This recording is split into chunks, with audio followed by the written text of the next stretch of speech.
Here is the complete translation of the story into English, presented in a single continuous text as requested. The conference room was in absolute silence when Lucas Mitchell entered, pushing his motorized wheelchair. 32 years old, impeccable suit, upright posture, nothing about him suggested the skeletal boy who had nearly starved to death 20 years ago. He headed to the front of the room where a projector displayed his company's logo, Mitchell Adaptive Technologies. 50 people watched him, some curious, others skeptical. "Good afternoon," Lucas began, his voice firm. "I am Lucas Mitchell, founder of Métis. I've come personally to present our proposal for an adaptive community center for the Riverside neighborhood." A woman in the third row raised her hand immediately, brown hair tied in a bun, thick-rimmed glasses, a perfectly organized notebook in front of her. She made no eye contact when she spoke. "The proposal mentions universal design, but does not specify the sensory protocols for neurodivergent individuals. How many lux of lighting? What is the permitted decibel level? Are there decompression zones?" Lucas paused. That voice.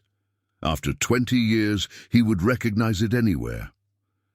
"Your name?" he asked, though he already knew the answer. "Emma Chen, Support Services Coordinator for Riverside Community House." She still didn't look at him, her eyes fixed on her notes. Emma Chen, the girl who shared her lunch with him for 8 months when no one else cared. The autistic girl everyone avoided, but who was the only one to see him as human. And she had no idea who he was.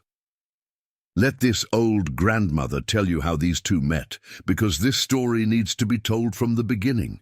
20 years ago, Lucas was 12 and had just lost his legs in a car accident that also killed his parents. The foster system tried to place him with a family, but wheelchair users are too much work. That's what they heard them say through the door. They returned Lucas like a defective product. 3 attempts, 3 returns. On the 4th time, he simply ran away. Better to die free than be treated as a burden. Riverside was a forgotten neighborhood in the Seattle suburbs, where immigrant families survived on odd jobs and hope. Lucas found an abandoned warehouse near Riverside Middle School and made it his home. His old manual wheelchair barely worked, a crooked wheel, a torn seat. He scavenged through dumpsters at night, looking for anything he could eat or sell.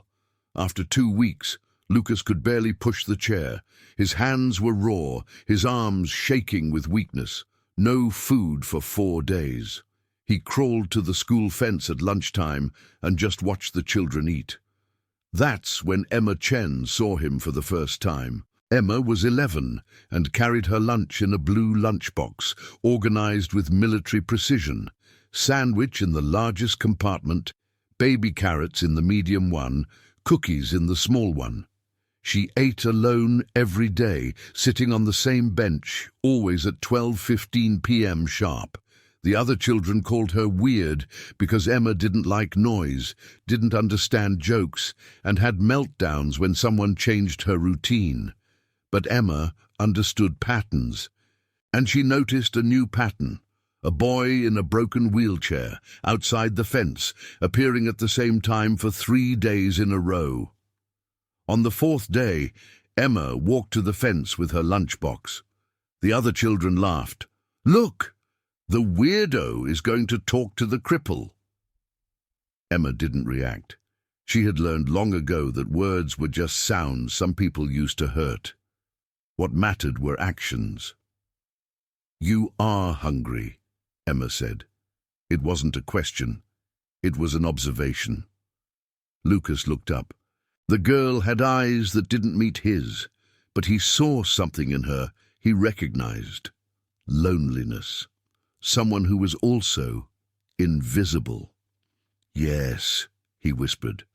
Emma opened her lunchbox, passed half of the sandwich through the fence. Lucas held it with dirty hands and ate it in 3 desperate bites. Emma watched in silence, then passed the carrots, then the cookies. Lucas ate it all, swallowing sobs. "What's your name?" Emma asked, still without looking directly. "Lucas." I'm Emma, autistic. You are a wheelchair user. Her bluntness was strange but also liberating. No pity, no discomfort, just facts. Yes. Do you live somewhere? No. Emma processed this information for exactly 10 seconds. That explains why you appear at the same time. A routine to get food. Efficient. Lucas almost smiled. For the first time in weeks, someone spoke to him like a person. I will bring more food tomorrow, Emma declared. 12:15 p.m. Same spot. Don't be late because it messes up my routine. And she kept her word. The next day, Emma brought twice the food, a whole sandwich, an apple, juice, an extra pack of cookies. Lucas ate while Emma explained her day in precise detail. Math, science, why the teacher changed the seating order and how it made her anxious. Lucas listened, and he responded. He asked questions. Emma discovered he also liked math, that he could solve problems in his head, that he was smart despite not attending school. Day 3. Emma brought a blanket. It's getting cold. You need this more than I do. Day 5. A book. You said you like to read. This one is about robotics. You can keep it. Day 7. Emma arrived empty-handed. Lucas felt his stomach sink. She had given up on him too. But then Emma opened her backpack. Inside was a plastic bag full of food, sandwiches, fruit, cereal bars, bottles of water. My mom asked why I was eating less. I told her about you. She works 12 hours at the restaurant, but she sent this. Emma pushed the bag through the fence. She said a child shouldn't go hungry. Lucas couldn't speak. He just cried. Emma sat on the ground on the other side of the fence and waited. She didn't understand others' emotions well, but she knew how to wait. Why are you doing this? Lucas finally asked. Emma thought for a moment. People treat me like I'm defective because my brain works differently, but I'm not defective. I'm just different. You are also different, not defective. Lucas wiped his face. Thank you, Emma. It's logical to help. You need it. I can. It's that simple. And so began an unlikely friendship. 8 months. Emma brought food every day without fail. Her family, even with little, contributed. Emma's mother, Mrs. Lynn, sometimes sent warm leftovers from the restaurant. Emma's older brother, David, brought a better wheelchair he found at a thrift store. Emma created a routine. 12:15 p.m., school fence. Talk for exactly 20 minutes. Lucas memorized every word. She talked about numbers, patterns, how things worked. He shared dreams. He wanted to create technology that would help people like him. You will make it, Emma said one day. Your IQ is probably above 130 based on our conversations. You just need opportunity. Lucas kept those words like treasure, until one day social services found him. A teacher had reported a suspicious wheelchair near the school. They took him back into the system, promising an adequate family this time. On the last day, Lucas held the bars of the fence where Emma stood on the other side. I will come back, he promised. I will get out of this system. I will study. I will get rich. And I will come back for you, I promise. Emma finally looked directly into his eyes, something rare, which she only did in important moments. Promises need to be based on probability. What is the probability of you succeeding? 100%, because you made me believe I can. Emma took a braided bracelet she had made herself from her wrist. Blue and silver, a perfect geometric pattern. Take this. It will remind you, you are not defective. Lucas tied it to his wrist. When I come back, I'm going to marry you. Emma tilted her head. Marriage is a complex legal contract between two people. We are 12 and 11 years old. That statement is not logical. It doesn't have to be logical, it just has to be true. Emma processed this. I see. An emotional promise, not a rational one. Acceptable. They took Lucas away. Emma stood at the fence watching until the car disappeared. And now, 20 years later, they were in the same room. She didn't recognize him. He was just another rich businessman wanting to help the community. Lucas looked at Emma, who was still waiting for an answer about the sensory protocols, and smiled. She had no idea what she was about to discover. She had no idea that the skeletal boy she fed had kept every word of his promise. And if you're wondering how a boy in a wheelchair with nothing managed to become a millionaire and find the girl who saved his life, well, this story is just beginning. Subscribe to the channel, because what comes next will show you that true promises always find a way to be fulfilled, no matter how long it takes. Lucas took a deep breath before answering Emma's question about sensory protocols. 20 years of preparation for this moment, and she had no idea who he was. Adjustable LED lighting from 300 to 500 lux, he answered with precision. Acoustic panels reducing ambient noise to a maximum of 40 decibels. 3 decompression rooms with controlled sensory stimuli, non-abrasive tactile textures on all contact surfaces. Emma paused, pen suspended over her notebook. For the first time, she looked up briefly, not quite into his eyes, but toward his face. Specific.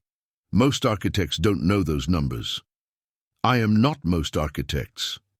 Before Emma could respond, a man in the first row interrupted. Perfectly combed grey hair, a suit that screamed old money, an expression like he was smelling something rotten. Richard Pemberton, president of the Riverside Community Board. He introduced himself without standing. Mr. Mitchell, with all due respect, your company has only existed for 5 years. Why should we trust a $3 million project to someone so young? The tone made it clear that young wasn't really the problem. The problem was the wheelchair. Lucas had heard this song before. Because my company has designed 17 adaptive centers in 9 states, all delivered on time and within budget. Lucas kept his voice neutral. Our facilities serve more than 4,000 people with different needs. I can provide references. References. Pemberton smiled condescendingly. Sure, but Riverside isn't just another project, Mr. Mitchell. It's our community. We need someone who truly understands. I understand Riverside perfectly, Mr. Pemberton. I doubt it. You came from Seattle, the rich side of town, I imagine. Born with privileges that... I was born in Tacoma. My parents died when I was 12 in the accident that left me paraplegic. Lucas's voice remained calm, but something in it made Pemberton fall silent. I spent 8 months living in an abandoned warehouse 3 blocks from here. I know every street, every alley, every forgotten corner of Riverside. So yes, Mr. Pemberton, I understand. An uncomfortable silence filled the room. Emma looked at Lucas again, longer this time. Something in her face changed, a tilt of the head, eyes narrowing in analysis. The warehouse near the school, Emma said, more to herself than to the room. 20 years ago. Lucas's heart raced. She was connecting the dots, but Pemberton wasn't finished. A moving story, Mr. Mitchell, but that was 2 decades ago. You left, got rich, and now you want to come back to feel good about yourself. Community development isn't personal therapy. Several people murmured in agreement. Lucas clenched his fists on the wheels of his chair. This man had no idea what he was talking about. Let me explain what happened after they took Lucas from that warehouse, because you need to understand what this boy went through to get where he is today. The adequate family was the Morrisons, a middle-aged couple who accepted special needs children because the government payment was higher. Lucas was the 4th wheelchair user they had taken in 6 years. None of the previous ones stayed longer than 2 months. House rules, Mr. Morrison announced on the first day. You don't leave your room after 8 at night. Too much noise pushing that chair. Meals at 6 in the morning and 6 in the evening. If you miss them, you wait until the next one. Mrs. Morrison added, and no weird little friends visiting. That autistic Asian girl you were seeing, that ends now. We don't want trouble. Lucas felt anger rising. Her name is Emma. I don't care about the name. You're here to get straightened out, not do charity with a crazy person. For the first 3 months, Lucas obeyed because he had no choice. He woke up at 5:30, dressed himself, the Morrisons never offered help, ate in silence, went to school, a different one, far from Riverside, came back, did homework in his room, slept. Robotic. Empty. But Lucas was no longer that broken boy Emma had found. She had planted something in him. Determination. She believed he was smart. She said he had an IQ over 130. She made him promise he would come back. So Lucas created a plan. At the new school, he stood out immediately. Math, science, programming. He absorbed everything like a sponge. Teachers noticed. One of them, Mrs. Rodriguez, asked, "Have you ever thought about academic competitions?" Lucas had never thought about it, but he discovered that academic competitions had cash prizes. Small ones, but it was a start. At 13, he won his first math competition, $500. The Morrisons tried to take the money for your expenses. Lucas refused. The social worker intervened. The money was legally his. Lucas opened a bank account. He started studying programming on his own using computers at the public library. He discovered he could create small programs, solve problems, and freelance online. At 14, he had $3,000 saved and a plan. Legal emancipation. The Morrisons were furious when they found out. "You think you can survive on your own, a cripple with no one?"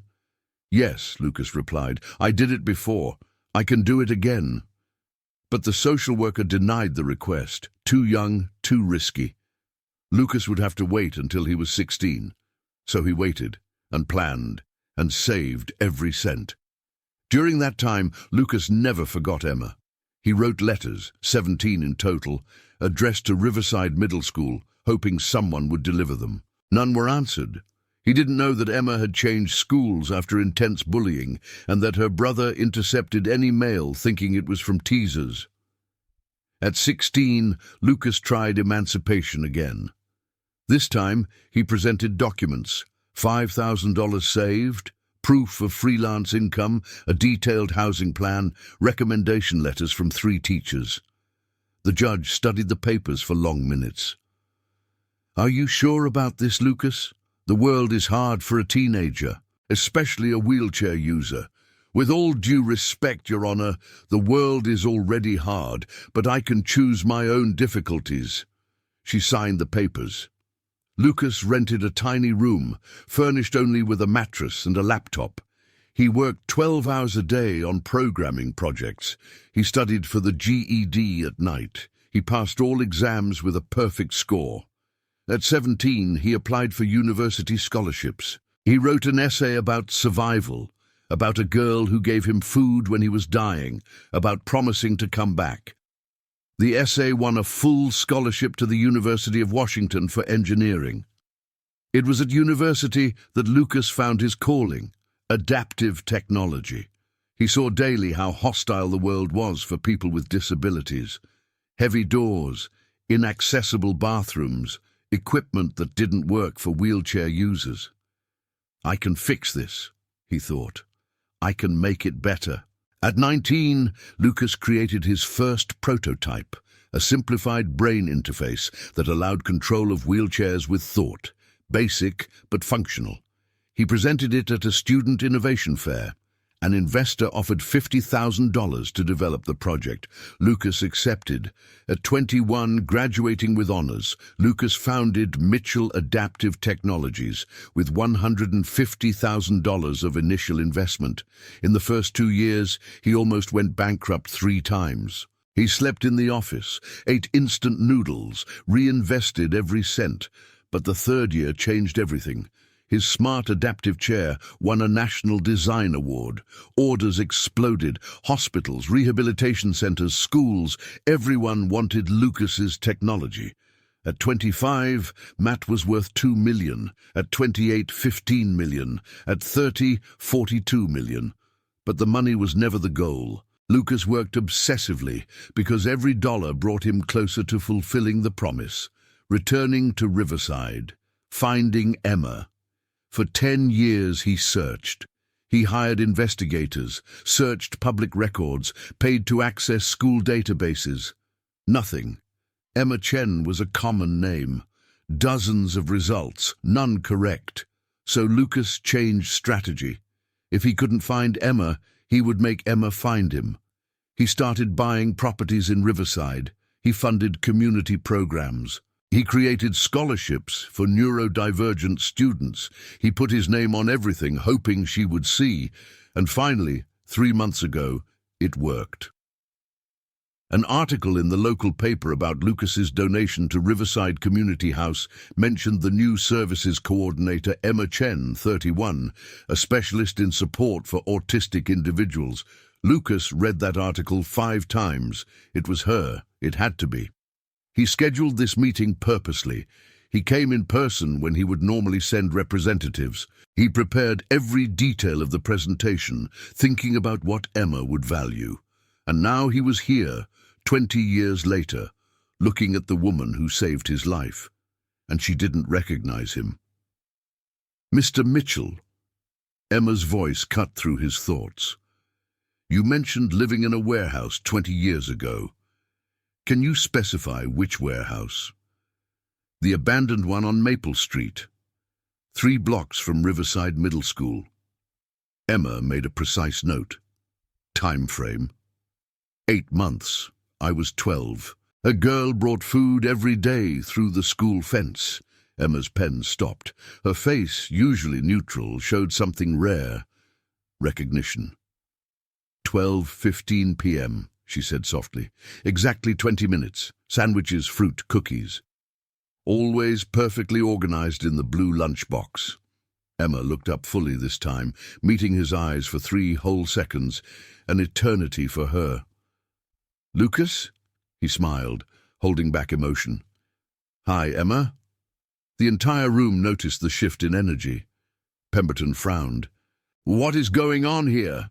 But Emma didn't answer. She was looking at Lucas as if she saw a ghost. Her hands began to shake, a sign of emotional overload, Lucas remembered. She stood up abruptly. "I need to leave. Excuse me." Emma quickly left the room. Lucas started to follow her, but Pemberton blocked the path. "I think this meeting is over, Mr. Mitchell. Clearly, there are inappropriate emotional ties here.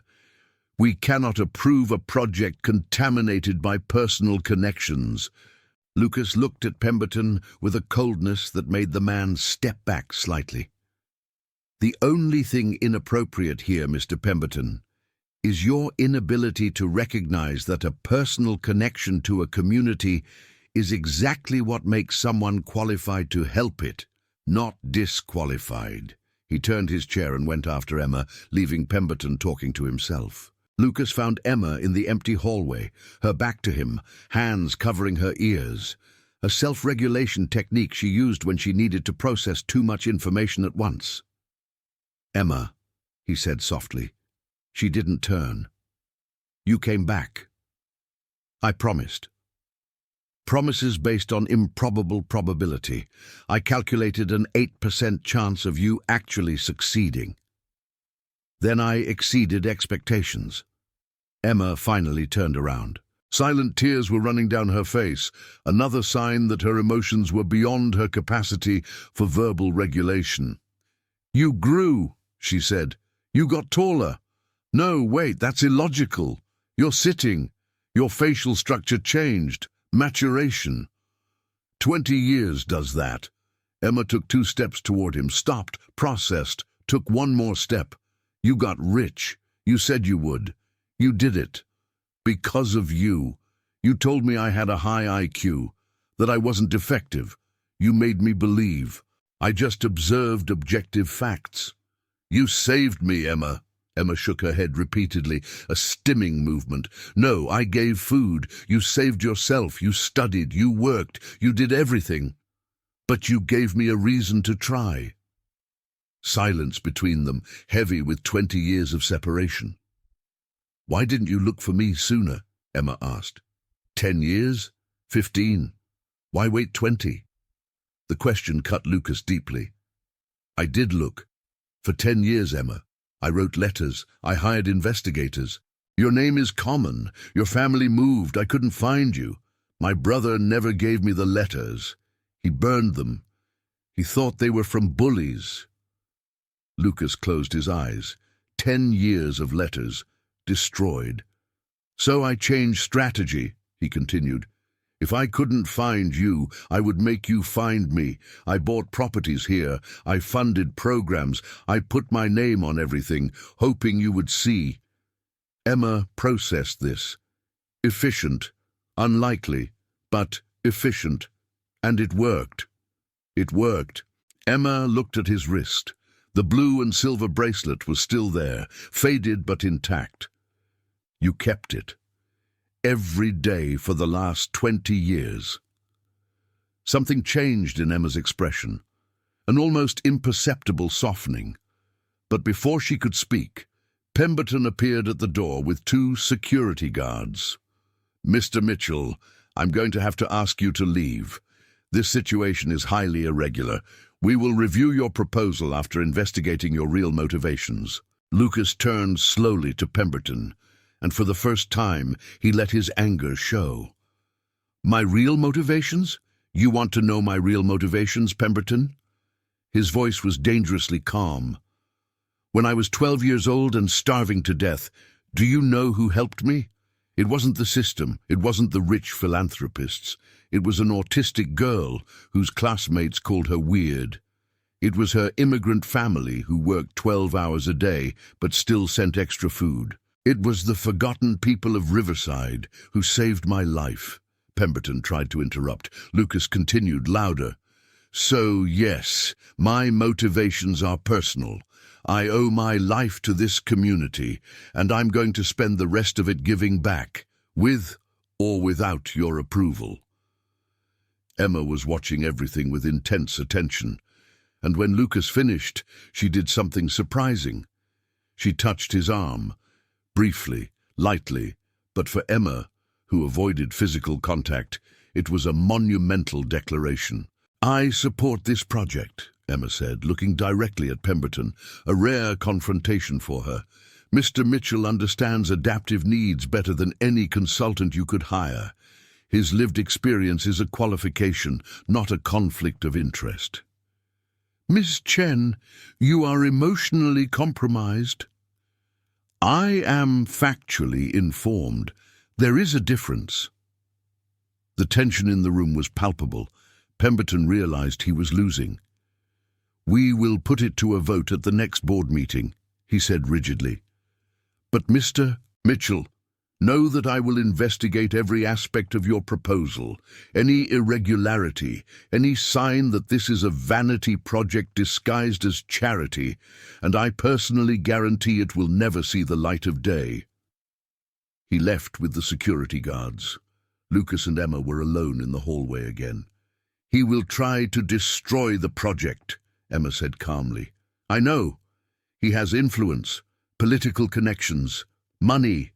I do too. Emma tilted her head. This will be war.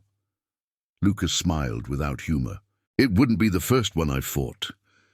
Emma was silent for a moment, then, you said you were going to marry me when you got rich. Lucas's heart stopped. I did. You are rich now. I am. Is that still your intention? Lucas studied her, this incredible woman she had become. That depends. Do you still think marriage is a complex, non-logical legal contract? Emma almost smiled. Now I understand that some things don't have to be logical to be true. And I need time to process that you came back, that you kept an improbable promise, that Richard Pemberton is about to try to destroy us. Lucas nodded. Fair. But Lucas, Emma looked at him again directly. I never stopped packing an extra lunch, just in case you came back hungry. The admission broke something inside him. 20 years. She had waited 20 years.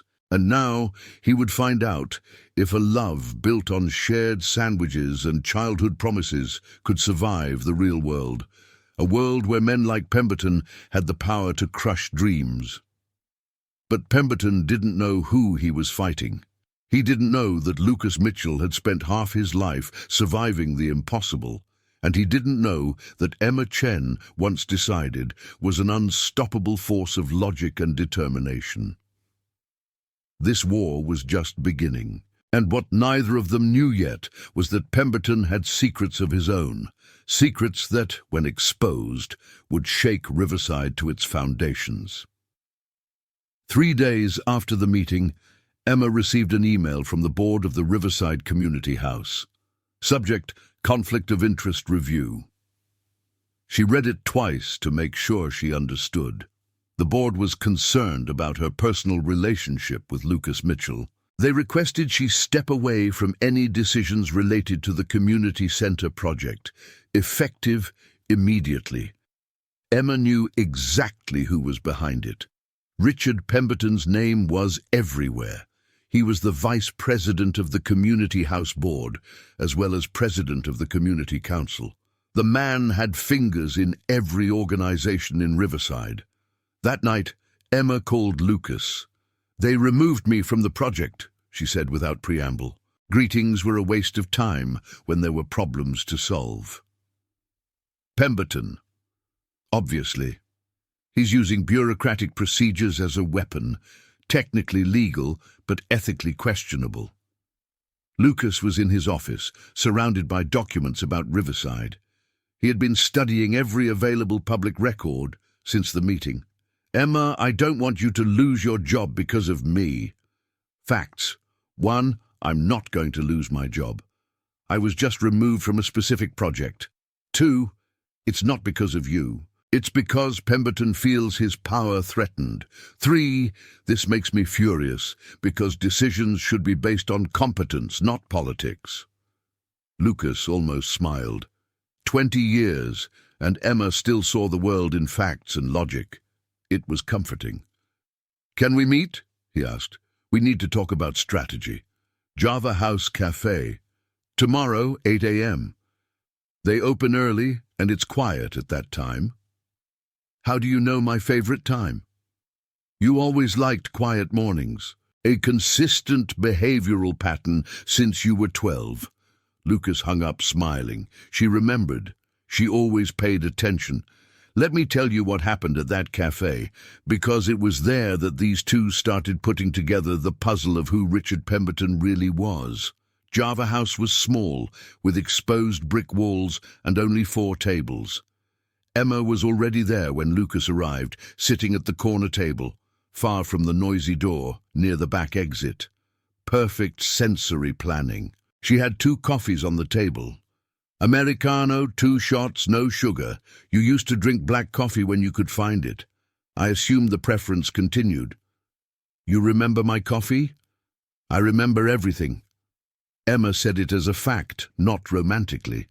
Lucas took the coffee and observed Emma. She looked tired, circles under her eyes, restless hands drumming a pattern on the cup.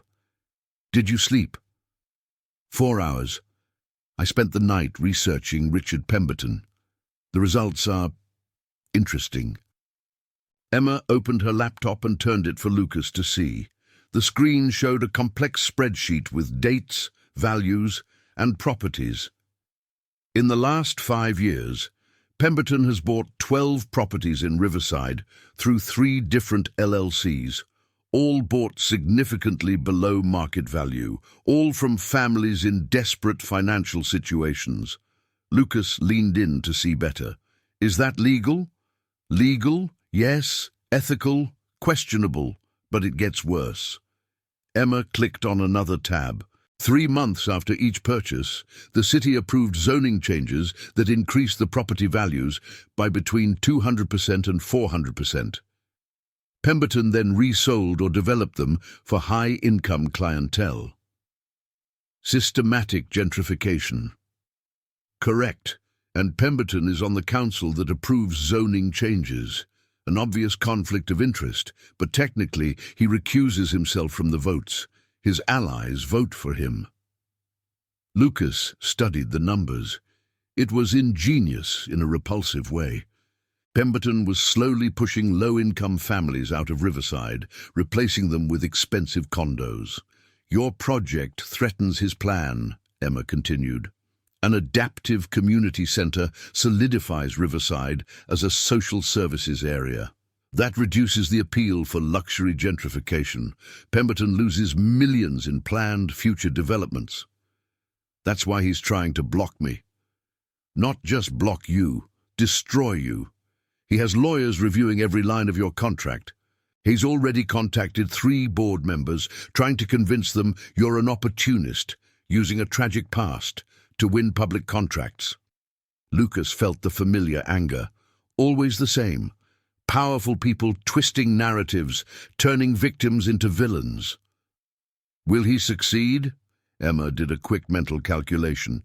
He has 5 of the 9 votes on the council. He needs 6 to approve any measure. Your proposal needs 6 to be approved. Currently, you have 4 guaranteed votes. So, I'm 2 votes behind. Mathematically a tie. Pemberton has 5, you have 4. The 2 remaining members are undecided. If you get both, you win 6-3. If Pemberton gets one of them, he wins 6-3. Lucas drummed his fingers on the table. Who are the undecideds? Margaret Liu, owner of a local market, 62 years old, widow, 2 children, concerned about economic impact. And Thomas Rodriguez, pastor of the community church, 58 years old, has served Riverside for 30 years, concerned about family displacement. Can I talk to them? Pemberton already did. He took them to an expensive dinner, promised investments in their businesses if they vote with him. Bribery. Technically, strategic relationship development. Illegal to prove without recordings. Lucas closed his eyes, thinking. He needed to change the game. Stop being reactive and start being proactive. Emma, I need your help. Obvious. Why else would I have spent the whole night compiling data? No, I need you to be my partner in this, officially, co-director of the project. Emma paused, processing. The board removed me for conflict of interest. From the community council, but in my private project you can have any role I define, and I define you as an expert consultant in accessibility design. Salary, $120,000 a year. Full benefits, creative control over all aspects of neurodivergent accessibility. Emma's eyes widened slightly, a rare expression. That is generous, suspect of bribery too. It's not bribery if you're genuinely the most qualified person. You are. You understand the needs of the community better than any consultant I could hire. And Emma... Lucas held her gaze. I trust you. I always have. Emma was quiet for a long moment. Then, conditional acceptance. Condition, this cannot be disguised charity. I work, produce measurable results, or you fire me. No emotional favoritism. Deal. And Lucas, we need to be clear about something. Emma spoke slowly, choosing words with care. 20 years ago, you promised to marry me. That was a childhood promise based on gratitude and trauma. Adults should not make life decisions based on 12-year-old promises. Lucas felt his chest tighten. You think it's just gratitude? I don't know. You don't know either. We don't know each other as adults.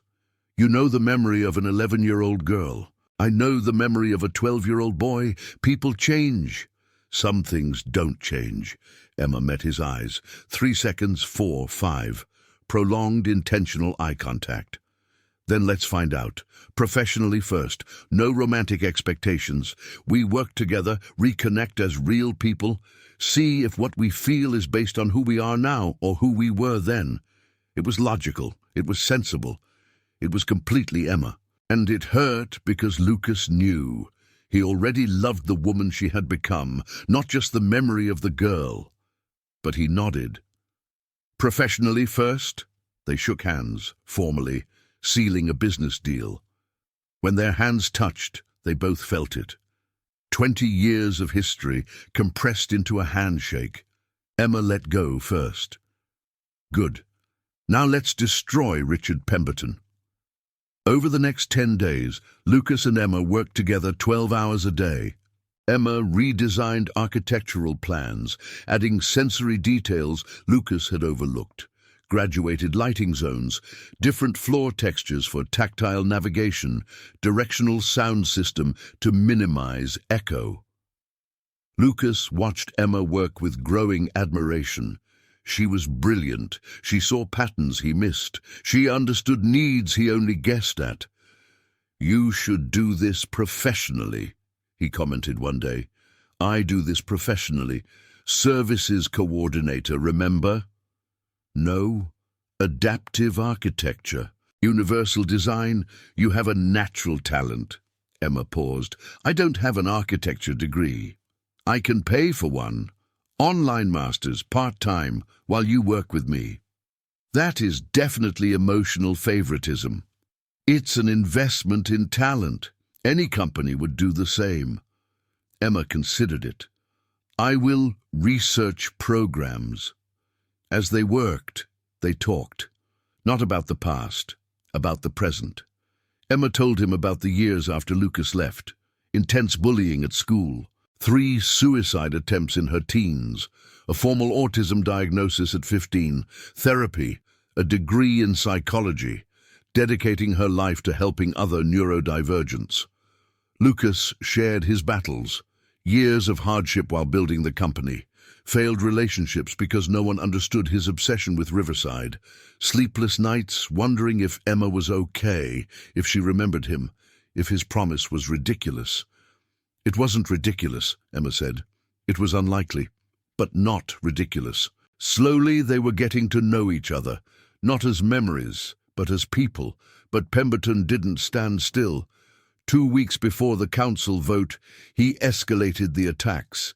An article appeared in the local paper, small, page 6, questioning Lucas's financial integrity. It alleged that Matt had pending labor investigations in 2 states.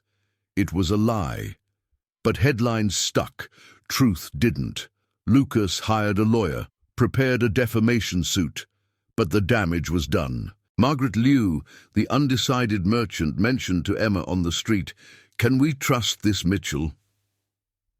A week before the vote, it was worse. Someone, obviously Pemberton, leaked to the media about an improper relationship between Lucas and Emma. A local tabloid published, "Millionaire CEO and public employee, conflict of interest or secret romance." Emma read the article in silence, then closed the paper carefully. "This will ruin my professional reputation. We'll sue." Suing confirms there is a story. Ignoring suggests indifference. Emma rubbed her temples, a sign of a coming migraine. A no-win situation. Lucas wanted to break something. Pemberton was playing dirty, using tactics he couldn't fight without looking guilty. "We need to change strategy," he said. "Agreed. But how?" Lucas thought. And then he remembered something Emma said weeks ago. "Pemberton has secrets of his own." "You said you researched Pemberton. How deep did you go?" "Public records, properties, corporate finances. What if we go deeper? Not public records, people, connections, victims." Emma tilted her head. "Informal investigation, dangerous, potentially illegal if privacy is invaded. But what if we find people willing to talk voluntarily about their experiences with Pemberton? Ethically questionable, but not illegal." Lucas opened his laptop. "You have the list of 12 properties Pemberton bought. You have the names of the families?" "I do. But Lucas, these are vulnerable families. Many immigrants, some undocumented. They won't want to talk, fear of retaliation. Then we find one who will. We only need one." Emma studied him. "You are proposing a public exposure of Pemberton. I'm proposing the truth. He's exposing lies about me. I'm going to expose truths about him. That starts a war. The war has already started. I'm just starting to fight back." Emma was silent, processing the implications. After almost a full minute, she nodded. "All right, but we do it carefully. We protect the sources. We verify all facts 3 times. We can't make mistakes." "Agreed." They spent the next 3 days discreetly contacting the families on Emma's list. 9 didn't respond. 1 responded, but said Pemberton had made them sign NDAs. 1 was willing to talk. Her name was Rosa Alvarez. 54 years old, she had owned a small family restaurant in Riverside for 28 years. 3 years ago, a serious illness left her with medical debts. The bank threatened to foreclose on the restaurant. Pemberton appeared as a savior. He offered to buy the property, paying off all debts. Rosa accepted, desperate. She signed papers without reading them fully. They were in complicated legal English, and she was an immigrant with limited English. Only later did she discover Pemberton paid $40,000 for a property worth $200,000, and the contract included a clause forbidding her from opening a similar business within a 5-kilometer radius for 10 years. "He destroyed my life," Rosa said, tears falling. "My restaurant was everything.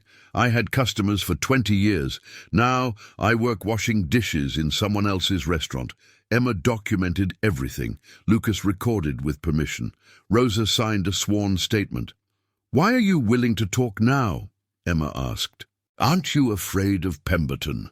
Rosa straightened her shoulders. "I'm afraid, very afraid.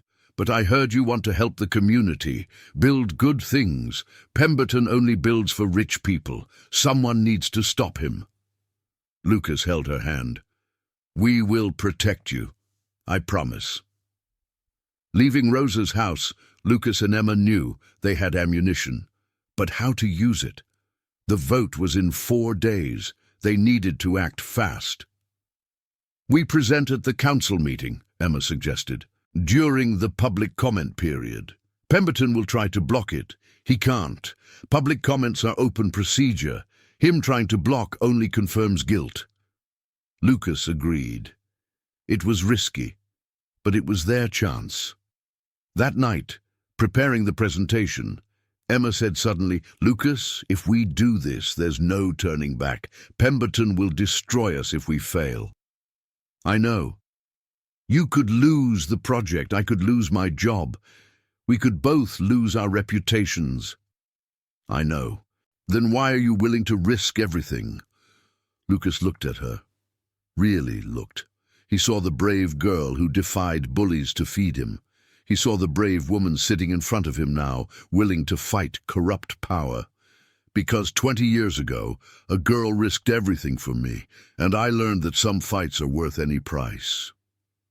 Emma held his gaze. 8 seconds, 10, 12.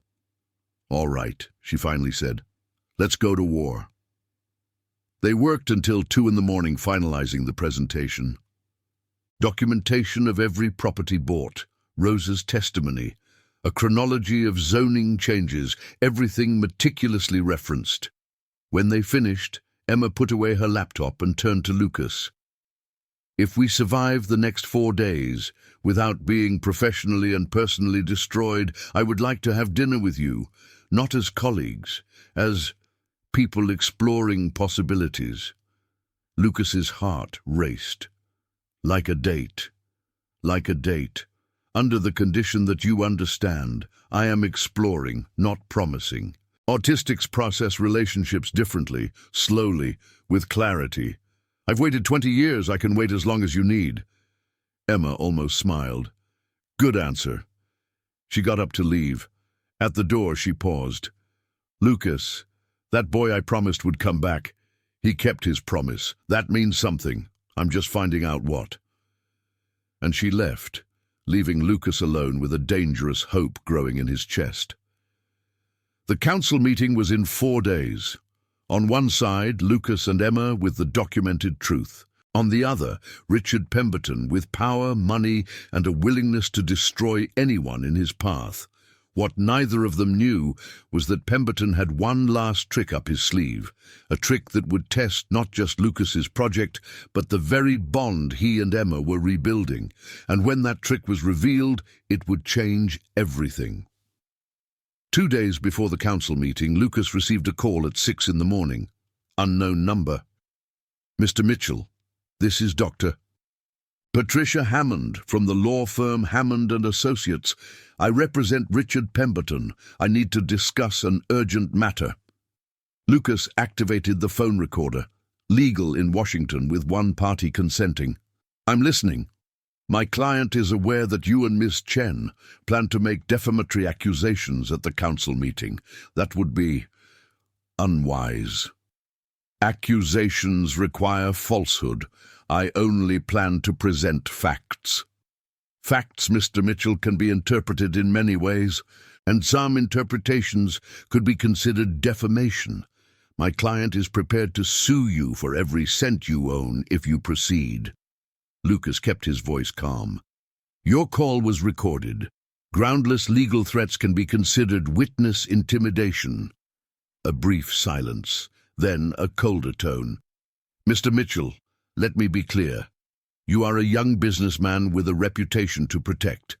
Prolonged litigation, even if you eventually win, would cost millions and destroy your public image. My client has the resources to fight indefinitely. Do you?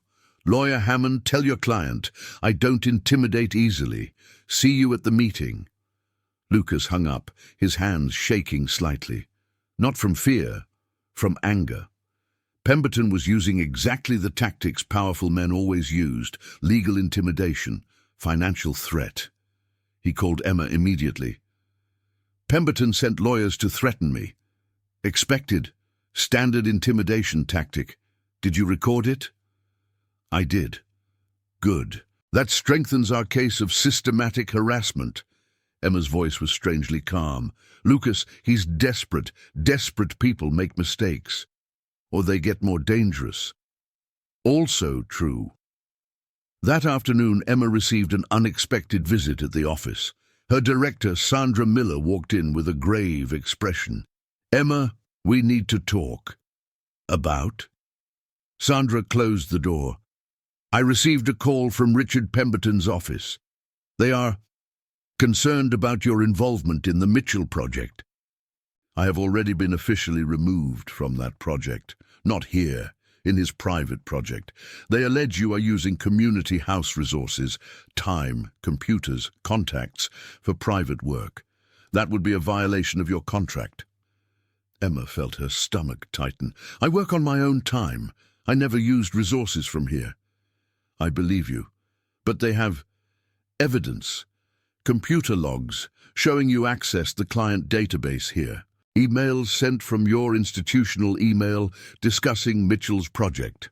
Emma mentally reviewed. She had researched Riverside's demographics using the systems there, technically unauthorized access for personal purposes. And yes, she had sent 2 emails to Lucas from work. "Sandra, I can explain.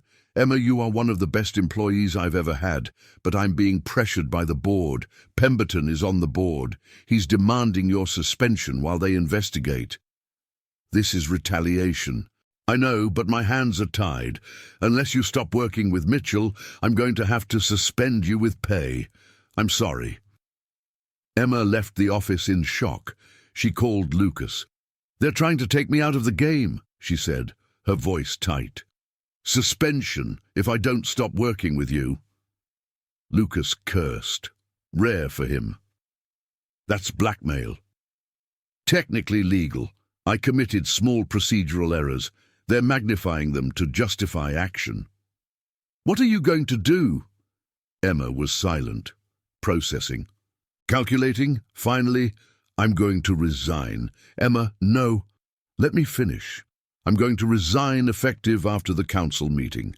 This removes any conflict of interest, invalidates their justification for suspension, and frees me to work with you without ethical restrictions. You are giving up your job because of me. I'm leaving a job because my board is corrupt and cowardly, a difference. And you offered me a better position anyway. 120,000, remember, Lucas wanted to argue, but he knew Emma. When she made a logical decision, she was unshakable. Are you sure? Statistically, working with you has more long-term impact potential than keeping a position in a compromised organization. Yes, I am sure. That night, Lucas couldn't sleep. Pemberton was escalating beyond what he had imagined, and now Emma was sacrificing her career. He rolled to the window, looked at the lights of Seattle. 20 years ago, he was a broken boy with no hope. Emma gave him hope, and now she was paying the price for continuing to believe in him. "I won't let you down," he whispered to the night. "Not again. Now, let this old grandmother tell you what happened the day before the meeting, because that was when everything almost fell apart." Lucas was in the office reviewing the presentation for the 10th time when his assistant David walked in, pale. "Boss, we have a problem. A big one." David placed a tablet on the table. A headline on a local news site. "Matt, CEO involved in bribery scandal. Documents reveal suspicious payments." Lucas read quickly.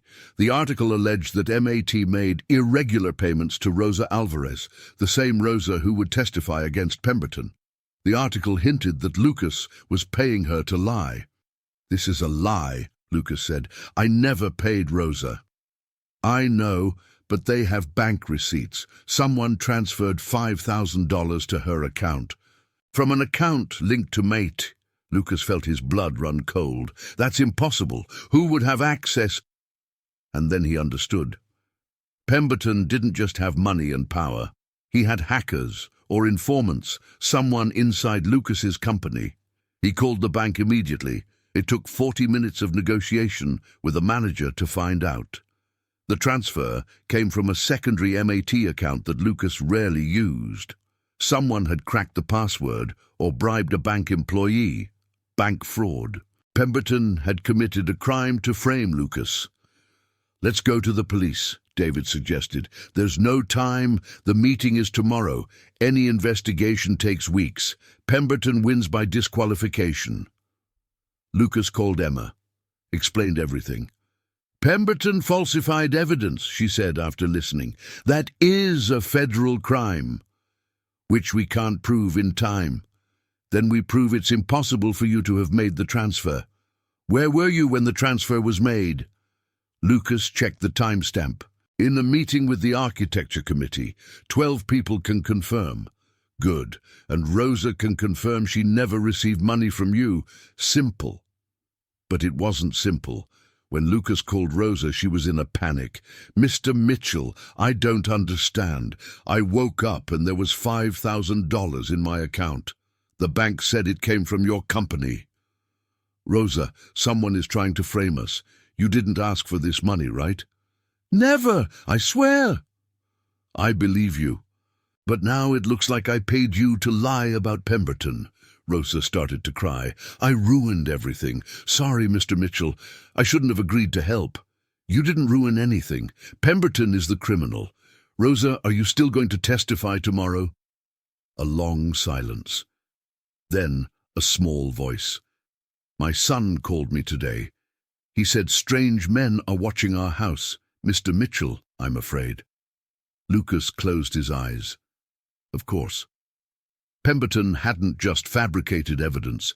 He was intimidating the witness. "Rosa, I understand. You don't need to testify. Your safety comes first." After he hung up, Lucas sat in the dark of the office. Without Rosa, they had no witness. With bribery accusations, his credibility was destroyed. Pemberton had played a perfect checkmate. Emma arrived 30 minutes later. She had a key to the office now. Sad face indicates situation worsened. "Rosa is being intimidated. She won't testify." Emma sat in front of him. "Then we find another witness. Emma, the other 9 families won't talk, and even if they did, Pemberton will fabricate evidence against them too. Then we change the approach. We don't attack Pemberton directly. We prove the value of our project independently of him. The council won't approve a project from someone accused of bribery. Not if we prove the accusation is false. Emma opened her laptop. You were in a meeting when the transfer was made. We have 12 witnesses. That creates reasonable doubt. It's not enough.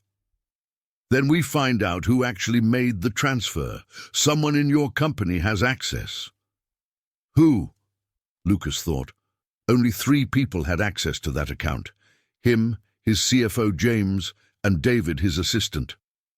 Impossible to be David or James. They've been with me for years. Emma tilted her head. Impossible based on emotional loyalty, but statistically, internal fraud usually comes from trusted people. We need to investigate. For the next 4 hours, they reviewed financial records. Emma, with an eye for patterns, found something. The transfer to Rosa wasn't the first strange transaction. 3 small transfers, $1,000 each, had been made in the last 2 months to unidentified accounts. Someone was practicing, Emma said, testing the system before the big hit. Lucas called James and David urgently. When confronted with the evidence, both denied it. But David was sweating. David, Lucas said gently, if someone forced or threatened you, you can tell me. David collapsed. He offered me $50,000, boss, $50,000. My mum needs heart surgery, and I don't have the money. He said it was just a small transfer, that it wouldn't hurt anyone. Pemberton paid you. Not Pemberton. One of his men. But yes, it was Pemberton's money. David was crying now. I'm sorry. I ruined everything. You trust me, and I betrayed you. Lucas felt more sadness than anger. David was a good kid in an impossible situation. Pemberton had found a vulnerability and exploited it. David, you're going to the police, now. You're going to tell everything, otherwise you're an accomplice. They'll arrest me. Probably. But by cooperating, you'll get a reduced sentence. And David, I'll pay for your mother's surgery, not because you deserve it, but because she's not to blame for your choices. David sobbed. Emma called a lawyer. 2 hours later, David was at the police station making a full statement. But the damage was done. The news of bribery had spread, and the meeting was in 12 hours. Lucas and Emma left the police station at 3 a.m, exhausted, defeated. We lost, Lucas said. Pemberton won. Emma looked at him with that characteristic intensity. Are you giving up? I'm not giving up. I'm being realistic. Without a witness, with false accusations, even with David's confession, which will take days to process, the council won't support us. Then we make an emotional appeal, not with external witnesses, with us. What do you mean? Emma held his hands, a rare, significant gesture. You told your story to the council before, the wheelchair-using boy, the survivor, but you didn't tell the whole truth. You survived because of me, an autistic girl that everyone rejected. Your story is our story, an unlikely love between 2 outcasts. Lucas looked at her. Emma, this will expose you. People will dissect everything. Cruel comments about autistics and relationships, about you selling yourself for money. Let them talk. Facts are facts. I saved you. You came back. Now we want to save others. This narrative is powerful because it's true. Are you willing to be vulnerable publicly? Emma took a deep breath. Autistics avoid vulnerability because the world uses it against us. But you taught me 20 years ago without knowing that vulnerability is also strength. You were vulnerable at the fence. I was vulnerable feeding you. It worked then, it will work now. Lucas pulled her into a tight hug. Emma stiffened at first, unexpected contact, but then relaxed. We're going to do this together, he said. Together, she echoed. When they separated, Emma had determination in her eyes. We need to sleep. The meeting is in 9 hours. We'll arrive early, review the presentation, and fight with everything we have. And if we lose, then we lose fighting. But Lucas, Pemberton doesn't know who he's fighting. He sees a rich businessman and an autistic woman. He doesn't see survivors. Lucas smiled. For the first time in hours, he felt hope. They worked until 5 in the morning, then slept for 3 hours each. When they woke up at 8, they had a new presentation, not about numbers or architecture, about history, about two outcasts who found humanity in each other and now wanted to create a world where no one else had to be rejected. At 2 in the afternoon, Lucas and Emma entered the council hall. 100 people in the audience, press, cameras, Pemberton in the first row, smiling like a predator. The council president, Margaret Liu, one of the undecideds, opened the session. Order. We have several proposals today, but the most controversial is the Mitchell project. Given the recent allegations, we need to address this first. Mr. Mitchell, would you like to speak?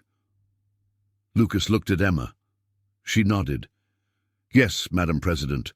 But first, I need to correct the narrative. The bribery accusations are false. My assistant confessed to the police yesterday that he was paid by associates of Mr. Pemberton to fabricate the transfer. Full documentation has been delivered to the authorities. Murmurs in the room. Pemberton didn't move, but something flickered in his eyes. Secondly, Lucas continued, I want to explain why this project matters so much to me. And for that, I need to tell a story that many of you don't know. He gestured for Emma to join him at the front. She walked up, rigid but determined. 20 years ago, I was a 12-year-old boy, a wheelchair user, an orphan, living in an abandoned warehouse in Riverside. I was starving to death. An autistic girl, who everyone called weird, saw me through the school fence, and for 8 months she shared her lunch with me, every day, without missing one. Emma continued, her voice clear but without emotion, her way of handling stress. My name is Emma Chen. I have autism. At 11 I had no friends, but I saw a pattern, a boy in a wheelchair appearing at the same time, clearly hungry. Simple logic. He needs food, I have food, I share. Lucas took over. Emma didn't just feed me, she made me feel human when the world treated me like trash. On the last day, before they took me away, I promised I would come back, that I would get rich, that I would marry her. Emma added. A statistically unlikely promise, but Lucas kept it. He built a $40 million company. He came back, and now he wants to build a center that ensures no child, wheelchair user, autistic, any difference, is discarded the way we were. So yes, Lucas said, looking directly at Pemberton, this project is personal because some of us remember what it's like to be forgotten, and we want to ensure no one else ever is. Absolute silence in the room. Then, from the audience, someone started to clap. Rosa Alvarez. She stood up, shaking but present. I am Rosa Alvarez, she said loudly. Mr. Pemberton stole my restaurant. I received $5,000 I didn't ask for, and men threatened me not to speak.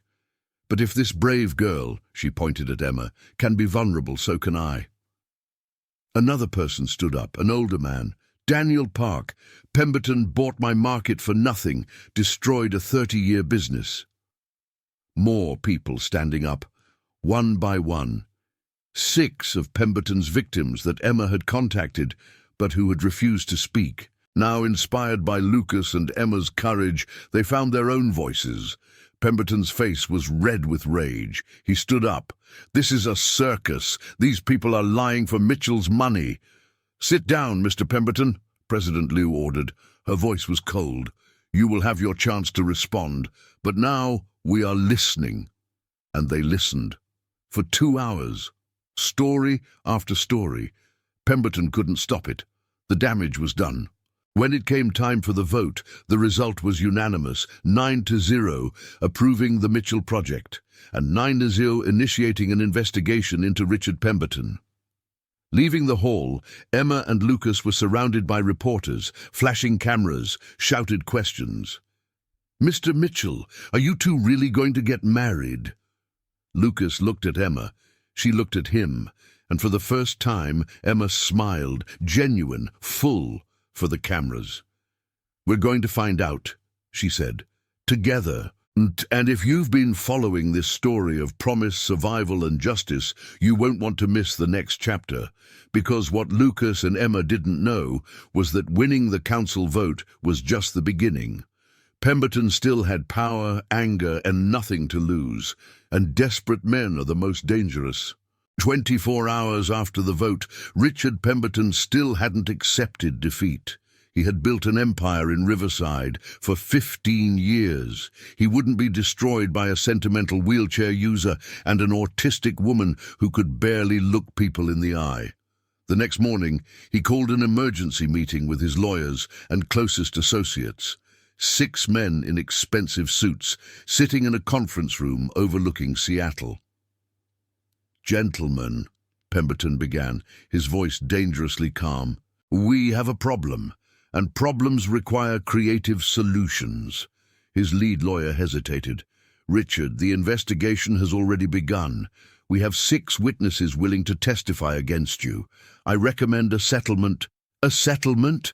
Pemberton slammed his fist on the table. "I don't make settlements with inferior people. Mitchell thinks he's defeated me. He hasn't seen anything yet." One of the associates, Marcus Chen, no relation to Emma, leaned in. "What do you have in mind?" Pemberton smiled. It wasn't a pleasant smile. "Mitchell has a company. A company has vulnerabilities, suppliers, contracts, clients, and I have connections, many connections." Over the next 8 hours, Pemberton activated every political favor he had accumulated. He called the mayor, 5 council members, the head of the zoning department, the building inspector. The message was always the same: Mitchell needs to be stopped. Find irregularities, delay approvals, create obstacles. It worked. On the 3rd day, Lucas received a notification.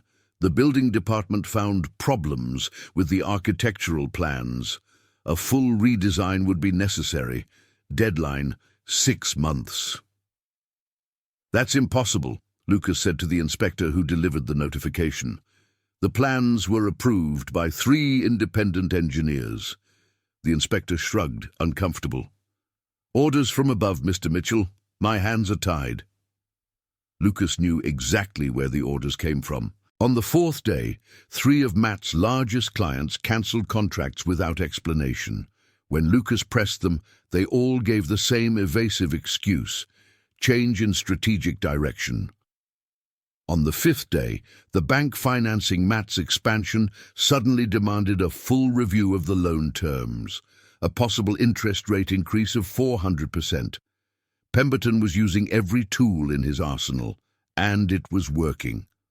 Emma found Lucas in his office on Friday night, surrounded by papers, visibly exhausted. "He's trying to break your company," Emma said. It wasn't a question. "He's succeeding. I lost 3 clients. The bank is suffocating me. The center project is stalled. If I don't find a way around this, Matt will sink in 3 months." Emma sat down and began to process the information. "The pattern indicates centralized coordination. Pemberton has influence, but not omnipotence. There must be a weak point." "He has 15 years of connections, Emma. I have 5. He can destroy me before any investigation concludes. Then we speed up the investigation." "How?" Emma pulled out her laptop. "When Pemberton feels threatened, he acts impulsively. In the last 5 days, he called 17 different people trying to harm you. That leaves a trail." She showed a new spreadsheet. "I hacked. No, that's illegal. I persuaded someone with access to phone records to voluntarily share public data about Pemberton's communication patterns." Lucas arched an eyebrow. "You hacked him." "Technically, I exploited a vulnerability in a poorly protected system. Different." Despite the dire situation, Lucas almost smiled. Emma had a ruthless side when necessary. The spreadsheet showed an explosion of calls from Pemberton to public officials, the mayor, council members, inspectors, all concentrated over the last 5 days. The pattern was too obvious. "That's documented conspiracy," Lucas said. "But how do we prove the calls were about sabotage? We don't need to prove the content. We need to create public pressure. The press loves a story about a corrupt politician." Emma already had contacts with an investigative journalist at the Seattle Times, a woman named Rachel Morgan, known for exposing local corruption. She agreed to a meeting for the next day. Let me tell you what happened in that meeting with the journalist, because that was when the tide turned for good. Rachel Morgan was 43, had 20 years of investigative journalism experience, and a reputation for not letting a story go without verifying every fact 3 times. She met Lucas and Emma in a discreet cafe in downtown Seattle. "You have 20 minutes to convince me this isn't a personal vendetta," Rachel said, opening her recorder. Emma placed a flash drive on the table. Full documentation, 12 families evicted by Pemberton, manipulated zoning votes, a chronology of calls connecting Pemberton to public officials, a signed confession from David Chen about bank fraud. Rachel plugged in the flash drive and started reading. 3 minutes passed. 5. 10. Her expression changed from skeptical to interested to frankly shocked. This is a Pulitzer if I can confirm everything." "You can confirm it," Lucas said. "Witnesses are willing to talk. We have bank documents, recordings of threats, everything." "And you too?" Rachel looked between Lucas and Emma. "What's your real story? Lovers, business partners, avengers?" Emma answered with characteristic precision. "Lucas was 12 years old, living in an abandoned warehouse. I was 11 when I started feeding him daily for 8 months. Now, 20 years later, we are building a community center to prevent other children from being discarded like we were. Pemberton is trying to stop it because it threatens his lucrative gentrification scheme." Rachel studied Emma. "You're autistic." "Yes. Is that relevant?" "It makes the story more powerful. A neurodivergent girl rejected by society saves a wheelchair-using boy rejected by society. They grow up, come back to help the community, and a rich, powerful man tries to crush them. It's the perfect narrative." Lucas intervened. "We don't want to be portrayed as victims. We want to expose a corrupt system." "You can be both. Victims who turned into fighters." Rachel closed her laptop. "I'll investigate. If half of this is confirmed, I'll publish a front-page headline." But Rachel paused. "I have to ask, are you prepared for the consequences? Pemberton will retaliate. It will get ugly." Lucas and Emma exchanged a look. "It's already ugly," Lucas replied. "Now it's time for it to get just." Rachel spent the next 4 days verifying every fact. She interviewed the 12 families. She confirmed the bank documents. She talked off record with 3 public officials who admitted to pressure from Pemberton. On Thursday morning, the Seattle Times published a front-page headline: "Real estate tycoon accused of conspiracy, fraud, and intimidation. How Richard Pemberton built an empire on the suffering of vulnerable families." The article was 5,000 words long. It detailed every suspicious transaction. It named names. It included quotes from victims. And it presented Lucas and Emma as unlikely heroes trying to fix a broken system. By noon, the story had gone viral. CNN picked it up. MSNBC, Fox News, social media exploded.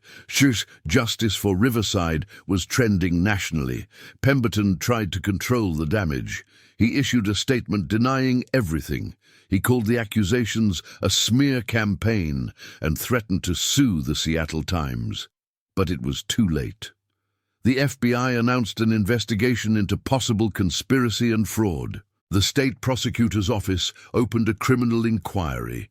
And what hurt Pemberton the most, his political allies began to publicly distance themselves. The mayor, who had dined with Pemberton the previous week, declared, "I do not tolerate corruption. If the accusations are true, Mr. Pemberton will be held fully accountable." One by one, council members Pemberton considered friends issued statements, condemning unethical behavior and calling for a full investigation. Pemberton was being abandoned by the very elite he had cultivated for years. On the 6th day after the article was published, Lucas received an unexpected call. It was Marcus Chen, Pemberton's associate. "Mr. Mitchell, I need to talk to you. In person. It's urgent." They met in an empty parking lot. Marcus was visibly nervous. "Pemberton is planning something," Marcus said quickly. "Something big. He's selling assets, transferring money to offshore accounts. He's preparing to flee the country." "Why are you telling me this?" Marcus looked away. "Because I have a 7-year-old daughter, autistic. When I saw Emma on TV talking about being rejected, about you helping the neurodivergent community, I realized I was on the wrong side. My daughter needs the world you're trying to create, not the world Pemberton is destroying." Lucas extended his hand. "Thank you, Marcus." Marcus shook it, then handed over an envelope. Receipts for all his transfers, offshore accounts, dates, amounts, everything the FBI needs. That night, Lucas gave the envelope to Rachel Morgan, who passed it to the FBI. Within 48 hours, the FBI froze all of Pemberton's accounts. Within 72 hours, an arrest warrant was issued. Pemberton was arrested on Tuesday morning in front of his $4 million mansion with TV cameras recording everything. He tried to maintain his composure, but when reporters shouted questions about the families he destroyed, something broke. "You don't understand," he shouted. "I built this city. I brought development, and they want to crucify me for what? For helping a useless cripple and an autistic woman who can barely function in society." The words were captured on video, broadcast nationally, and they signed Pemberton's social death warrant more certainly than any criminal charge. Emma watched the clip on her phone, expressionless. Lucas touched her shoulder. "Are you okay?" His words revealed the hatred that was always there. "They only confirm we were right to expose him." She paused. "But yes, words hurt, even when they come from a despicable person." Lucas turned his chair to face her. "Emma, you are one of the most functional people I know. You built a career helping others. You created systems that change lives. The fact that your brain processes differently doesn't make you any less capable. It makes you more valuable." Emma finally met his eyes. "You really believe that?" "I always have, since I was 12. Something changed between them at that moment. 20 years of history, 3 months of fighting together, and now a shared victory. The distance Emma had carefully maintained began to crumble. "Lucas, when this is all over," she began. Her phone rang. It was Sandra Miller, her former director at the community house. "Emma, I need to talk to you in person, please." They met in Sandra's office. The woman seemed to have aged 10 years. "Emma, I owe you an apology. Pemberton pressured me to suspend you. He threatened to cut the organization's funding. I gave in out of cowardice." Sandra had tears in her eyes. "You were one of the best things that ever happened to this organization, and I betrayed you." Emma processed this. "You acted under coercion. Logically, I understand. But emotionally it hurt. But anger doesn't change the past. It only affects the present." Sandra held out an envelope. "The board voted unanimously. We want you back. As senior director, a 30% raise, full control over accessibility programs." Emma took the envelope but didn't open it. "I need to think about it." Leaving the building, Lucas asked, "Are you going to accept?" "I don't know. I have an offer from you, too. 120,000 working with adaptive technology, potentially greater impact. But the community house is familiar, safe." Which one do you want?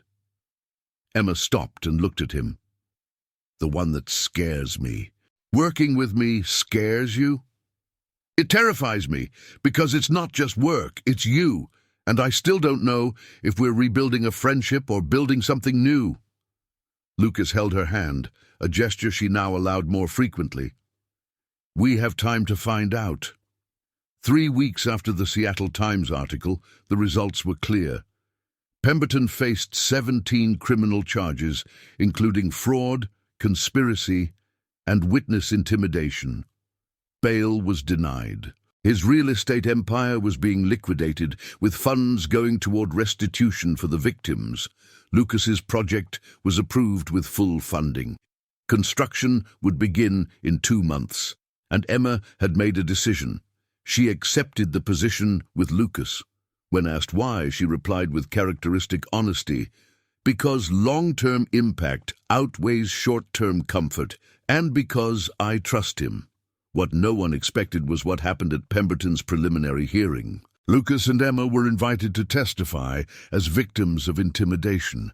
When they arrived at court, Pemberton was sitting at the defense table, visibly deteriorated. 3 weeks in prison had destroyed his veneer of power. As Emma passed him on the way to testify, Pemberton whispered loud enough for her to hear, "I hope you're happy. You destroyed my life." Emma stopped and turned to him. The entire courtroom fell silent. "Mr. Pemberton," she said, her voice clear, "I didn't destroy your life. You destroyed your own life by choosing power over humanity. I just documented the consequences of your choices." "You are just a—" "Careful with the next word," the judge interrupted, her voice sharp. "Mr. Pemberton, one more offensive comment, and I'll add contempt of court to your charges." Pemberton fell silent, but the hatred in his eyes was palpable. Emma testified for 40 minutes. She presented evidence with surgical precision. No emotion, just facts. It was devastating. When she finished, the prosecutor asked one last question. "Miss Chen, Mr. Pemberton claimed that you and Mr. Mitchell orchestrated a smear campaign against him out of personal vendetta. How do you respond?" Emma looked directly at Pemberton. "Vendetta implies a disproportionate retaliation. We simply revealed the truth about crimes he committed. If the truth destroyed him, the problem wasn't the revelation. It was the crimes." The entire courtroom realized Emma had just summarized the whole case in 2 sentences. Leaving the court, Lucas and Emma were surrounded by reporters. One question stood out. "Mr. Mitchell, Ms. Chen, Pemberton has lost everything. You two got justice, project approval, and each other. How do you feel?" Lucas answered first. "We don't celebrate anyone's destruction, but we celebrate that the system worked, that truth prevailed, and that the community will get the center it deserves." Emma added, "And as for getting each other, that's still being determined, but we're working on it, together." She looked at Lucas. He looked at her. And for the first time in 20 years, the weight of the promise wasn't a burden. It was a possibility. But as they left the court, cameras flashing, reporters shouting, neither of them noticed a man in the shadows, an associate of Pemberton who hadn't turned, watching with a rage that mirrored his fallen bosses. Revenge was complete. Justice was served. But every victory has a price, and sometimes the price comes when you least expect it. In the coming weeks, as Lucas and Emma began to rebuild not just the community, but also the connection between them, something was being planned in the shadows. Not by Pemberton, he was in jail, but by someone who still believed in his vision, someone willing to finish the war Pemberton started. And when that final blow came, it would test not just the project Lucas built, but the foundation of the relationship he and Emma were carefully reconstructing. Because sometimes winning the battle is just the prelude to the true war. 6 months after the trial, Lucas was standing, or rather in his chair, in front of the Mitchell Chen Center for Adaptive Community Services. The name had been Emma's idea. If we're going to do this, we do it as equal partners. The building was magnificent. 3 floors of glass and concrete, but with details only people like Lucas and Emma would fully understand. Ramps with a perfect incline for wheelchairs, adjustable LED lighting in every room, acoustic panels absorbing echoes, different tactile floor textures for sensory navigation, 3 decompression rooms painted in soft shades of blue. 200 people awaited the opening ceremony. Reporters, local authorities, community families, and the 12 families who had testified against Pemberton, including Rosa Alvarez, now working as the community outreach coordinator at the center. But 15 minutes before the ceremony began, security approached Lucas, concerned. "Mr. Mitchell, we have a situation. A man tried to enter without a credential. When we stopped him, he started shouting threats about finishing what Pemberton started. Police are detaining him now." Lucas felt his blood run cold. Emma, beside him, was immediately alert. "Who is it?" Identified as James Thornton, a former associate of Pemberton. Emma pulled out her phone, searched quickly. Thornton was the CFO of Pemberton's companies. Lost everything when the empire collapsed. He has a lawsuit against you, alleging that your destruction of Pemberton caused his unemployment. Lucas rubbed his face. Even with Pemberton in jail, his tentacles of rage still reached out. "Was he armed?" Lucas asked the security guard. "No, but he had pepper spray and flyers." "Flyers?" The guard handed one over. Lucas read it and felt a cold anger. It was defamatory propaganda, photos of Lucas and Emma with text alleging they were opportunists using personal tragedy to steal taxpayer money. False accusations of embezzlement, nepotism and fraud. Emma read it over his shoulder. Clear defamation, suable. "Yes, but the damage—" Lucas looked at the 200 people waiting. How many had seen those flyers? How many now doubted? Emma touched his arm, a gesture that had become common between them in recent months. "Lucas, the people here know the truth. They worked with us. They saw our character. The false words of a desperate man don't change reality." She was right. Lucas nodded, handed the flyer to a lawyer present. "Sue for defamation. Maximum rigor." 20 minutes later, the ceremony began. Let this old grandmother tell you how that day was, because it was the moment that 20 years of suffering finally transformed into something beautiful. Lucas opened with a brief speech, not about himself, but about the community. "This center exists because Riverside taught me that humanity doesn't depend on status or physical ability or typical neurology. It depends on seeing each other, really seeing, and choosing to care." Emma spoke next, reading from notes. She preferred structure when nervous. Statistically, individuals with disabilities face 60% more barriers to accessing basic services. Neurodivergents face 85% more employment discrimination. This center reduces those statistics. This isn't charity, it's the correction of a systemic failure. Rosa Alvarez testified afterward, her voice shaking but determined. 6 months ago, I lost my restaurant and my dignity.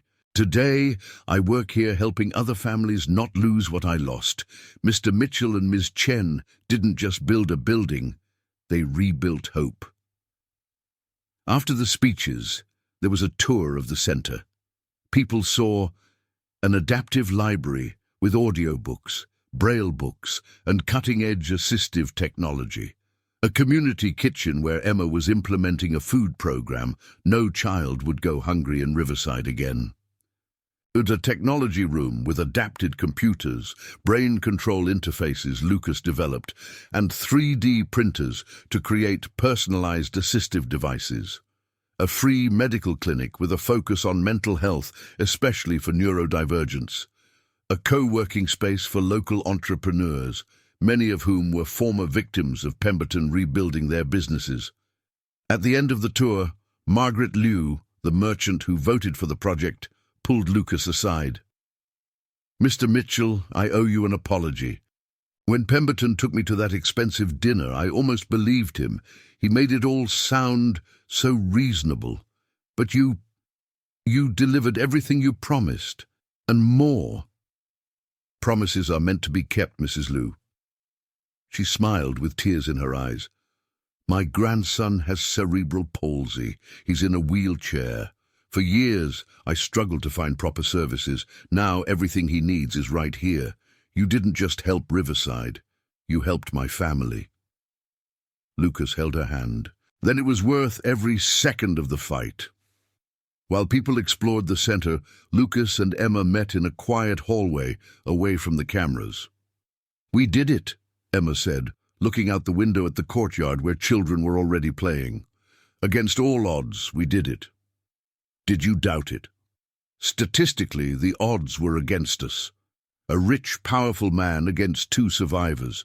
But the variables statistics don't measure: determination, truth, community. Those change the equation." Lucas laughed. "You managed to turn an epic victory into a mathematical analysis." Emma turned to him, genuinely confused. "Victory is a mathematical analysis, resources versus obstacles. We just optimized better than Pemberton." Lucas pulled her into a spontaneous hug. Emma stiffened but didn't pull away. "Emma Chen, you are incredible." "Factually correct," she replied, but Lucas felt her relax into the hug. 3 months passed. The center prospered beyond expectations. It served 300 families monthly. 23 people with disabilities found jobs through the training program. 57 neurodivergent children received educational support. Rosa Alvarez opened a small cafe inside the center. Modest, but it was the start of rebuilding a dream. And Lucas and Emma, they were discovering how to navigate a relationship that defied simple categorization. It wasn't a traditional romance. Emma needed space, predictability, and clear communication. Lucas learned to ask before touching, to give notice of plan changes in advance, and to respect when she needed time alone to process emotions. But there were also moments, bi-weekly dinners where they talked for 4 hours, walks, Lucas in his chair, Emma by his side, in the park on Sundays. Emma reading aloud to Lucas about neuroscience while he worked on designs. One day, Emma asked directly, "Lucas, are we dating? Do you want to be?" "I don't know. I don't have a reference model for a relationship that works for me. I tried dating 3 times. All failed because people expected emotional reciprocity I can't give." Lucas considered this. "Emma, I don't need you to be a different person. You saved my life by being exactly who you are. Why would I want to change that? Romantic people want things, frequent physical contact, verbal expressions of affection, constant time together. I want you to be happy. If that means less physical contact, less time together, more direct communication, perfect. Relationships don't have to look like the movies." Emma processed this. "What if I can never say I love you the way normal people do? You told me I love you when you were 11 by sharing a sandwich. You tell me every time you adjust the center's lighting, thinking of photosensitive people. You tell me when you correct my designs to be more accessible. Love isn't just words, Emma." She was quiet for a long time. Then, "Lucas Mitchell, I want to try a relationship with you, under the condition that we establish clear expectations, honest communication, and space for me to make mistakes while I learn." "I accept your conditions. I'll add one. You have to let me know when I inevitably mess up too, because you're the first neurodivergent person I've dated and I'm going to need to learn." Emma held out her hand. "Deal." They shook hands formally. And then Emma did something unexpected. She pulled Lucas in for a kiss, brief, technical, but intentional. When they separated, she said, "Experimenting. Kisses seem to be an important component of romantic relationships.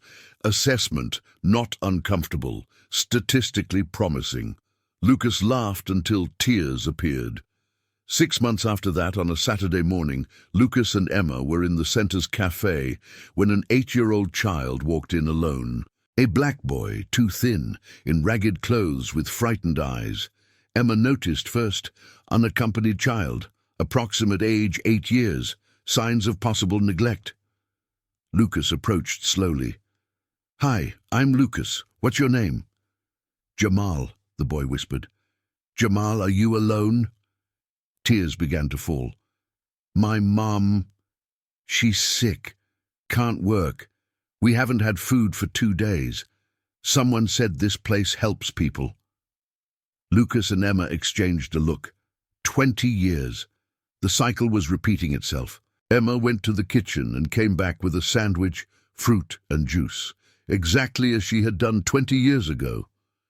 "Sit here, Jamal. Eat." Jamal ate like Lucas had eaten, desperate, hungry, a human finally seeing humanity reflected back. While Jamal ate, Emma called social services, but the good ones, the reformed ones, the ones that actually helped. Lucas talked to the boy about school, about what he liked, treating him like a person, not a problem. In 2 hours, Jamal's mother was at the center. She was sick, untreated diabetes due to lack of insurance. The center's clinic evaluated her immediately, connecting her with medical assistance. Emma registered the family in the food program. Rosa offered a part-time job for when the mother got better. Jamal hugged Lucas as he left. "Thank you for seeing me." The words echoed, exactly what Lucas would have said 20 years ago. After the family left, Emma sat down heavily. "How many like him are out there? Thousands, but now we have a system to help. It's not enough. Then we expand, more centers, other cities." Emma looked at him. "You're talking about multiplying this nationally. Why not? We have a model that works. We have the funds. We have the experience." In the months that followed, they did exactly that. A second center was opened in Tacoma, the city where Lucas was born, a third in Portland, a fourth in San Francisco. Each was adapted for the local community, but maintained the fundamental principles: accessibility, dignity, seeing people as people. Matt became a national leader in adaptive technology. The company's value tripled. But Lucas reinvested everything. 60% of the profits went to expanding the centers.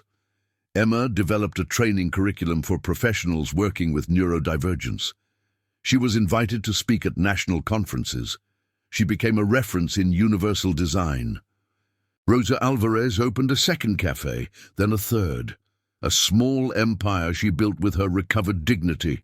The 12 families who testified against Pemberton, all thriving. Businesses rebuilt, lives restored. And Pemberton, sentenced to 15 years in prison. All assets liquidated for restitution. The man who built an empire on the suffering of others now had nothing. No power, no money, no respect. But his story served as a warning. Corruption has an expiration date. Sooner or later, the truth emerges. And when it does, there is no amount of money enough to buy absolution. 2 years after the first center opened, on a quiet night, Lucas took Emma to the place where it all began, the fence of the old Riverside Middle School. The school was closed now. It had been transformed into a community center as well. But the fence remained, with a plaque. Where kindness changed everything. "Why are we here?" Emma asked. Lucas took something from his pocket, a small box. Emma looked at the box, then at Lucas, then back at the box, processing. "Lucas, this is Emma Chen. 20 years ago, I promised to marry you when I got rich. It took time, but I fulfilled the first part. Now, I want to fulfill the second." He opened the box. A simple ring, silver with a small blue stone, the color of the bracelet she had given him so long ago. But before I ask, I need you to know, I'm not asking out of gratitude. I'm not asking because I promised. I'm asking because you are the most extraordinary person I know, because 2 years of knowing you as an adult confirmed what I knew at 12. You are one of a kind. Emma was processing, her hands beginning to stim. I know that for you, marriage is a complex legal contract.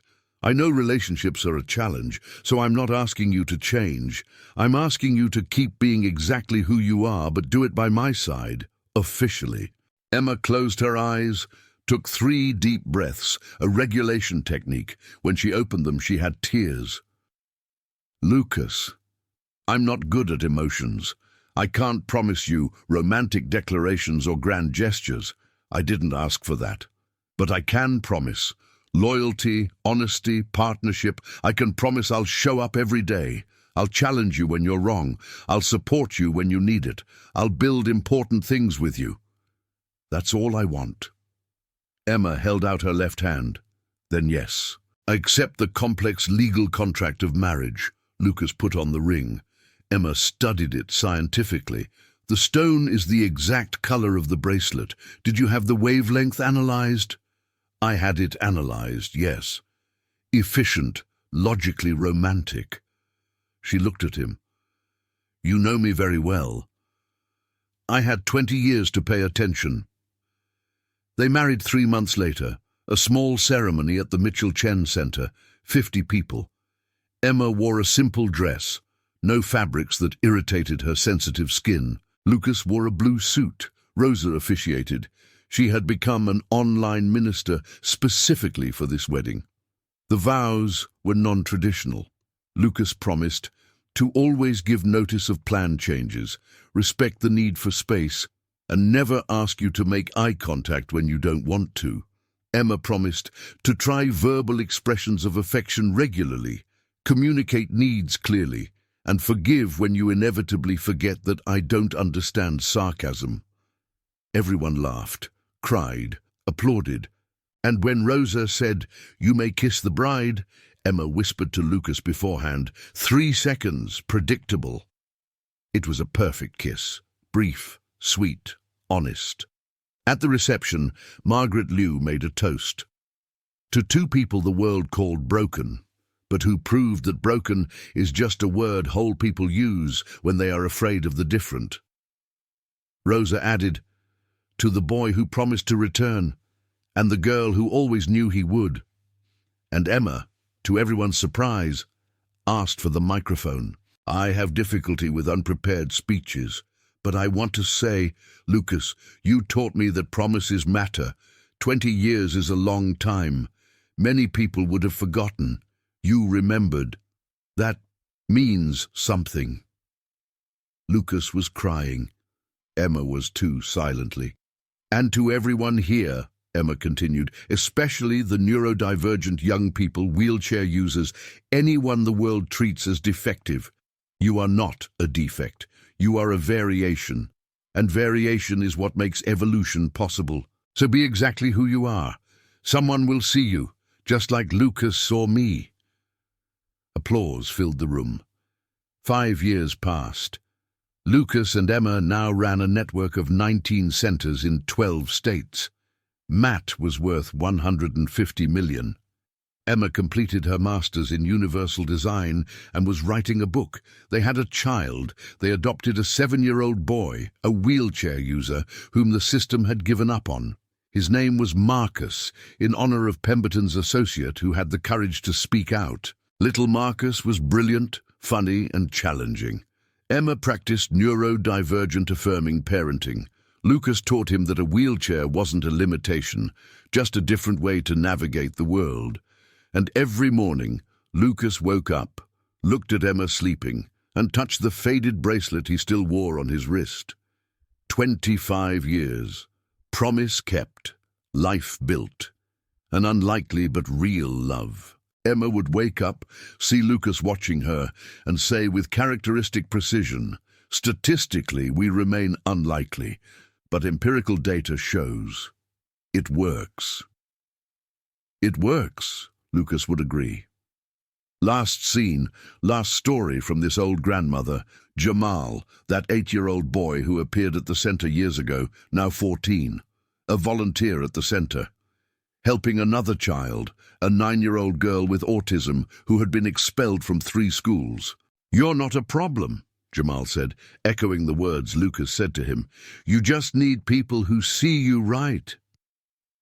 Emma and Lucas watched from the office window. "The cycle continues," Emma said. "Forever, I hope. Because you see, this story isn't about a boy who promised and got rich. It's about 2 broken people who refused to stay broken, who turned pain into purpose, who proved that being different isn't a defect." Richard Pemberton thought power bought everything. He discovered too late. It buys temporary loyalty, but it doesn't buy integrity. He ended up alone in a cell, while the people he tried to destroy built an empire of kindness on the ruins of his empire of greed. If you're listening to this story and you feel invisible, forgotten, broken, remember, Lucas was dying at a school fence. Emma was the girl everyone avoided. Today, they changed thousands of lives. Your difference is not a weakness.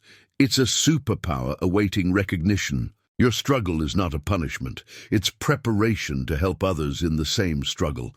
And that person who sees you when no one else sees you, hold on tight, because sometimes one person seeing you is enough to change everything. Lucas promised to come back. 20 years later, he did. Not because he had to, because the promises of people with integrity are stronger than time, distance, or circumstance. And Emma waited. Not because she was naive, but because she understood. Some people are worth the wait. This is their story, of a promise that defied probability, of a love that didn't need to be typical to be real, of justice that proved that truth, eventually, always wins. And if you believe that small acts of kindness can change the world, that promises matter, that different people deserve to be seen, subscribe to this channel. Because the world needs more stories like this. The world needs to remember that heroism isn't just capes and superpowers. Sometimes it's a shared sandwich, a bracelet given, a promise kept, 2 unlikely people. An impossible promise, a love that redefined what love could be. And in the end, it wasn't Lucas's wealth that mattered. It was that he remembered, it was that he returned, it was that he saw Emma exactly as she was, and chose that every single day. Because the best revenge against a world that rejects you is not hatred. It's building a better world where rejection doesn't exist. Lucas and Emma did exactly that, and the story continues, because someone, somewhere, is needing to be seen. And maybe you're the person who will see them.